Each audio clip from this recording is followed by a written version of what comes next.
Meu corpo, então, quando começa a entrar nessa fase inflamatória, ele pega aquelas células que eu não precisava mais. Se eu aumentei 10 células, então eu tinha 100, esse exemplo fictício, agora eu tenho 110 para melhorar a minha troca gasosa. Nesse momento eu vou ter um diagnóstico de câncer, um adenocarcinoma das células dos alvéolos pulmonares. E depois que passa essa fase, eu tenho tuberculose. Vou ter dificuldade para respirar, porque minha saturação de oxigênio vai diminuir, eu posso começar a ficar com a boca roxa. Isso pode ser incompatível com a vida, então eu preciso de um atendimento com a medicina clássica ou com a fisioterapia respiratória para me auxiliar. Mas meu corpo é muito sábio, então ele tem uma crise. Lembrando, né, toda vez que eu tenho uma crise é para eliminar líquidos, nós chamamos isso de epicrise ou crise epileptoide. E nessa tentativa brusca de eliminar líquidos, por exemplo, aquelas 10 células que eu proliferei a mais, já que passou o meu medo de morrer, eu não necessito mais delas. Então agora eu vou eliminá-las. Nesse momento eu vou tossir. E nessa tosse eu posso às vezes expelir sangue.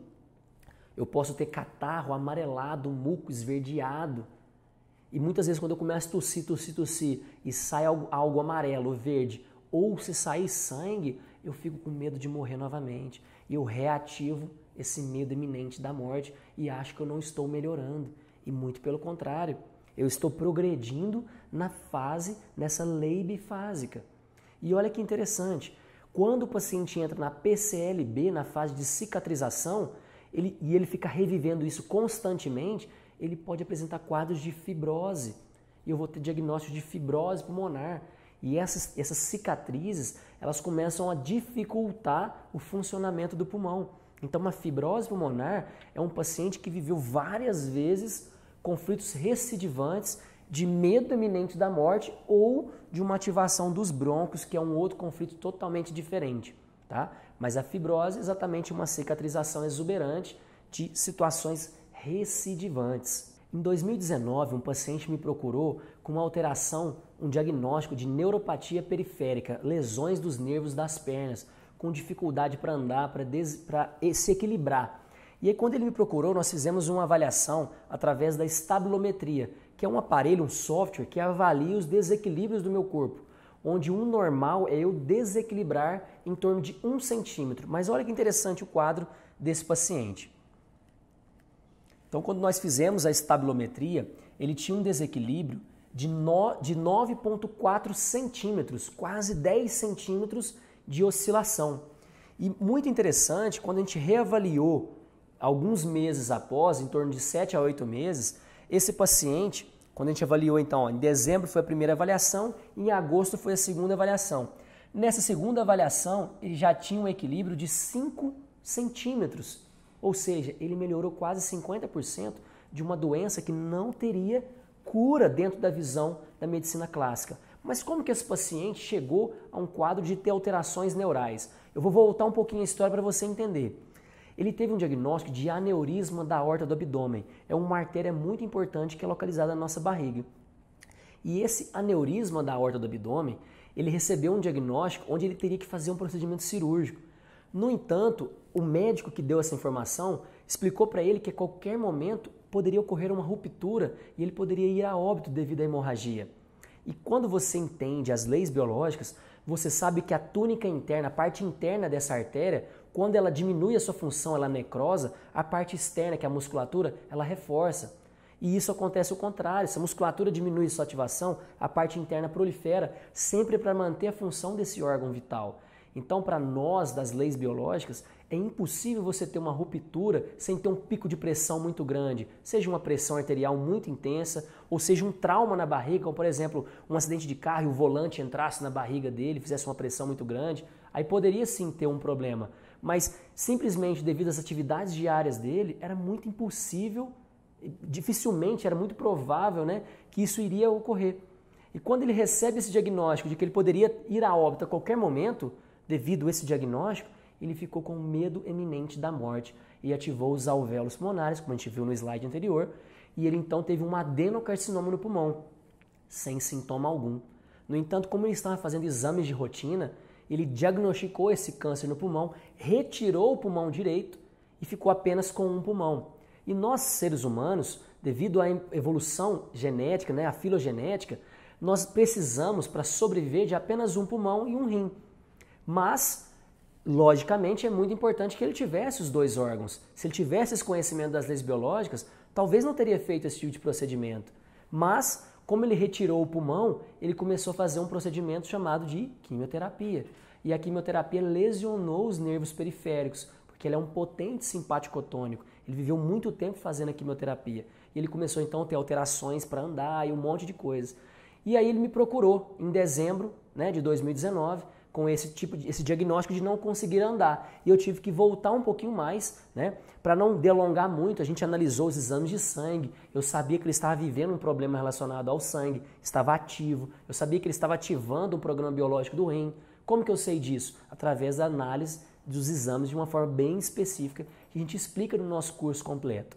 Mas, para você entender, né, todo esse processo, eu gostaria de trazer alguns vídeos dele, bem breve, para você entender como que ele foi evoluindo aos poucos, fazendo a fisioterapia domiciliar, que eu solicitei que ele continuasse com o atendimento, e eu coloquei uma palmilha específica para ele para estimular o equilíbrio, o centro de gravidade. E o principal, falei para ele que ele precisava parar de sobreviver e voltar a viver. Ele tinha viagens marcadas para janeiro e não ia viajar porque ele se sentia, né, enfermo. Eu expliquei para ele que para ele voltar, né, a ter saúde, a ter abundância de energia, ele precisava voltar a viver. Então ele foi à praia e voltou a ter todas as suas atividades. Eu gostaria então de mostrar esses vídeos para você. Isso aqui já é um vídeo pós-atendimento. Eu já tinha atendido para ele, explicado tudo, ele mal consegue ficar em pé. Então você vê que ele desequilibra e cai, mesmo com a fisioterapeuta fazendo o atendimento. Outro vídeo, dias depois, já fazendo tratamento fisioterapêutico, ele andando com dificuldade, né, andando ali com a bengala, com a fisioterapeuta fazendo todo ali o trabalho, né, de equilíbrio com esse paciente, trabalhando todo o sistema sensório-motor, e mesmo assim ele ainda com muita dificuldade no início do tratamento. Olha que interessante, meses depois do atendimento, né? A gente vê ele andando com a sua filha,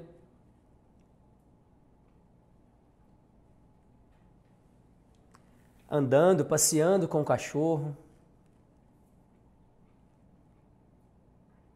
Observe um equilíbrio desse paciente hoje.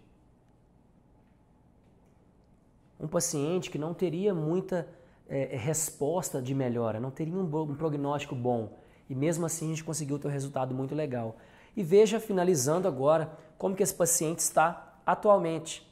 E é isso que a gente quer para todos os nossos pacientes que praticam e entendem as 5 leis biológicas e trabalham então a interpretação biológica das doenças. Vocês viram na aula anterior sobre a primeira lei biológica com o Dr. Fabrício Rottier. E nessa aula eu gostaria de explicar para você sobre a segunda lei biológica, que na minha opinião é uma das leis mais importantes das 5 leis biológicas descobertas pelo Dr. Hammer. Para a gente entender sobre essa lei biológica, nós temos que entender sobre o sistema simpático e parasimpático, onde o simpático ele me acelera e o parasimpático me desacelera. De uma forma bem simples, bem resumida, essa é a lei bifásica das doenças, onde eu tenho sintomas que ocorrem durante a simpaticotonia e sintomas que ocorrem durante a vagotonia, quando eu estou reparando os meus tecidos. E então nós temos o sistema nervoso autônomo simpático e parasimpático, onde o parasimpático é também chamado de sistema vagal, que ele recupera o meu corpo, recupera os meus tecidos, ativado quando eu estou no relaxamento. O simpático é ativado como eu estou agora nesse momento, um pouco mais eufórico, gesticulando, para dar essa aula para você, para gravar essa aula nesse momento. Então eu estou um pouco mais eufórico. E aí no momento de uma simpaticotonia, por exemplo, uma das formas de eu entrar nessa fase de simpaticotonia, um exemplo bem simples, é que cai uma cobra aqui em cima de mim. Automaticamente eu posso pegar essa cobra com a mão e jogar longe, correr, pular, gritar, depende da minha percepção. E às vezes eu não pensei que aquela cobra poderia ser peçonhenta ou não. Eu não tive um raciocínio, eu agi instintivamente. Então naquele momento eu tive uma simpaticotonia que me gerou um comportamento. E esse comportamento foi de sobrevivência. E quando eu resolvo esse conflito, eu saí então dessa fase de simpaticotonia. E eu entrei então agora numa fase de reparação tecidual, onde eu estou me desacelerando. E entro numa fase pós-conflito, que nós chamamos de PCL. E ela é subdividida em A, que é a fase inicial inflamatória, e a B, que é a fase de cicatrização. Nessas duas fases, normalmente eu tenho sintomas, principalmente na primeira fase, que nós vamos ver logo à frente. Muitas pessoas apresentam vários sintomas repentinos que são derivados aí dessa etapa, que é a fase parasimpática, a fase de recuperação. Quais sintomas, por exemplo? Eu posso ter uma tosse, eu posso ter uma febre, eu posso ter dor de garganta. Todos sintomas que são as etapas pós-conflito, onde eu vou ter, por exemplo, uma tosse que ela é numa crise, onde eu vou ter uma febre que entra numa fase PCLA, que é uma fase pós-conflito A, onde eu posso ter uma dor de garganta que eu também posso estar tanto na PCLA ou já no início da PCLB, que é a fase de cicatrização. Então eu gostaria de trazer para você agora um exemplo onde eu vou descrever a segunda lei biológica. Olha que interessante. Quando eu estou durante a normotonia, eu tenho aqui o sistema simpático predominante e o sistema parasimpático. Então eu tenho aqui o sistema simpático e aqui o parasimpático. Quando eu tenho um DHS, que é a síndrome de Dirk-Hammer, que é o nome que o Dr. Hammer deu para o conflito, para o curso do conflito, durante a massa do conflito, ele deu o nome de síndrome de Dirk-Hammer. Quando eu estou vivendo isso, eu fico mais acelerado do que o normal. Então eu estou aqui numa simpaticotonia mais intensa. E automaticamente, quando eu tenho uma conflituólise, eu quebro esse conflito, resolvo ele, independente da forma que for, eu tenho uma queda da função, eu diminuo a minha ativação simpática e ativo agora o sistema parasimpático novamente. Então o sistema parasimpático ele fica aumentado. Nessa ativação do sistema parasimpático eu entro na fase chamada de PCLA, que é a fase pós-conflito A, onde eu vou ter quadros inflamatórios, dores, edema, que é o inchaço, rubor, que é vermelhidão, vários sintomas nessa etapa. E depois eu tenho uma crise, que é uma simpaticotonia mais intensa ainda. Então eu vou aumentar essa crise e vou ter o que nós chamamos de epicrise. Essa epicrise ou crise epileptoide é uma tentativa brusca de eliminar esses líquidos que estavam sendo ativos durante a PCLA, que estavam edemaciados, inchados, drenar aquele sintoma que o paciente tem.